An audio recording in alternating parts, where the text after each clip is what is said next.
ये कहानी एक दिव्यांग राजा की है जिसके राज्य में कोई भी परेशानी या समस्या नहीं थी। सभी लोग उस राजा से बहुत खुश थे और ऊपर वाले से धन्यवाद करते थे कि इतने अच्छे राजा को उनकी ज़िंदगी में भेजा है। वो राजा दिव्यांग था और उसकी एक आँख नहीं थी और पैर नहीं था, लेकिन फिर भी राजा को इस बात का कोई मलाल नहीं था। एक दिन राजा अपने महल के गलियारे में घूमते हुए अपने पूर्वजों की लगी तस्वीर को देख रहा था और सोच रहा था कि मेरे पिताजी इतने शूरवीर थे, उनके पिताजी इतने शूरवीर थे, हमें इतने शूरवीर ख़ानदान में जन्म लेने का मौका मिला, ये ऊपर वाले का धन्यवाद है। राजा ने सभी चित्र को देखते हुए आखिरी चित्र तक पहुंचा और फिर उस खाली जगह को देखा तो वे चिंता में पड़ गया, क्योंकि उसे मालूम था कि यहाँ जो तस्वीर लगेगी वह उसी की लगेगी। लेकिन राजा को इस बात की चिंता नहीं थी कि वह मर जाएगा, चिंता इस बात की थी कि वह जो पेंटिंग लगेगी वो कैसी लगेगी। राजा की एक आंख और एक पैर ना होने की वजह से वह चिंता में पड़ गया और सोचने लगा कि इस गलियारे में इतने शानदार पेंटिंग लगी है, लेकिन मेरी एक आंख और एक पैर ना होने की वजह से मेरी ही तस्वीर सबसे ख़राब लगेगी और सबसे भद्दी दिखेगी। राजा ने सोचा कि मेरे मरने के बाद पता नहीं कैसी पेंटिंग बनेगी और क्यों ना मैं अपने जीते जी ही एक शानदार पेंटिंग बनवाऊं, ताकि मुझे ये सुकून मिल जाए कि मेरे यहाँ अच्छी पेंटिंग लगेगी। अब उस राज्य में ऐलान करवा दिया गया और सभी पेंटर्स को बुलाया गया और कहा गया कि जो भी पेंटर राजा की शानदार पेंटिंग बनाएगा उसे शानदार इनाम दिया जाएगा। अब सभी पेंटर राज्य में आए और उन पेंटर को पता था कि अगर शानदार पेंटिंग बनेगी तो शानदार इनाम तो मिलेगा, लेकिन जिस राजा की एक आँख नहीं है और एक पैर नहीं है उसकी शानदार पेंटिंग कैसे बनेगी।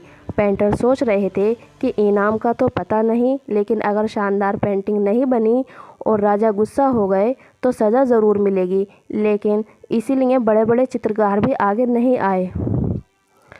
तभी उसमें से एक लड़का बोला, राजा साहब, मैं आपकी पेंटिंग बनाना चाहता हूँ, मुझे 24 घंटे का वक्त दीजिए।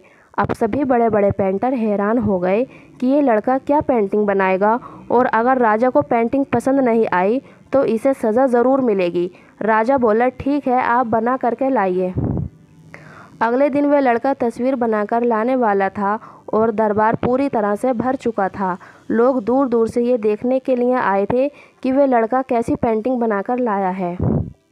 अब लड़का जब उस राजा की पेंटिंग बनाकर लाया तो लोग आश्चर्यचकित रह गए। सब लोग ज़ोर ज़ोर से तालियां बजाने लगे, सीटी बजाने लगे और जब राजा ने उस पेंटिंग को देखा तो वे खुश हो गया और बोला कि वाह, इससे अच्छी पेंटिंग तो इस पूरे गलियारे में नहीं है। राजा ने उस लड़के को बहुत सारा इनाम दिया। अब आप सोच रहे होंगे कि उस राजा की क्या पेंटिंग बनी होगी जिसकी एक आँख नहीं है और एक पैर, कैसी पेंटिंग बनी होगी। उस तस्वीर में लड़के ने उस राजा को एक घोड़े पर सवार किया था। एक साइड से उस राजा का एक पैर दिख रहा था और राजा तीर अंदाजी करते हुए निशाना लगा रहे थे और निशाना लगाते वक्त एक आंख बंद हो जाती है और उस लड़के ने उस राजा की वही आंख बंद की थी जो राजा के पास नहीं थी। इस तरह से उस लड़के ने राजा को निशाना लगाते हुए घोड़े के ऊपर सवार दिखाया, जिससे एक आंख बंद और एक ही पैर दिखाया और इतना शानदार पेंटिंग बनाई कि वह अब तक की सबसे अच्छी पेंटिंग थी। ज़िंदगी में उम्मीद का साथ मत छोड़िए, क्योंकि जिसने उम्मीद का साथ छोड़ दिया तो फिर ज़िंदगी उसका साथ छोड़ देती है। हर पल सकारात्मक रहिए, खुश रहिए, ऊपर वाले के आशीर्वाद के साथ और अपनों के प्यार के साथ, अपनी अच्छी और सच्ची मेहनत के साथ कर दिखाओ कुछ ऐसा कि दुनिया करनी चाहे आपके जैसा।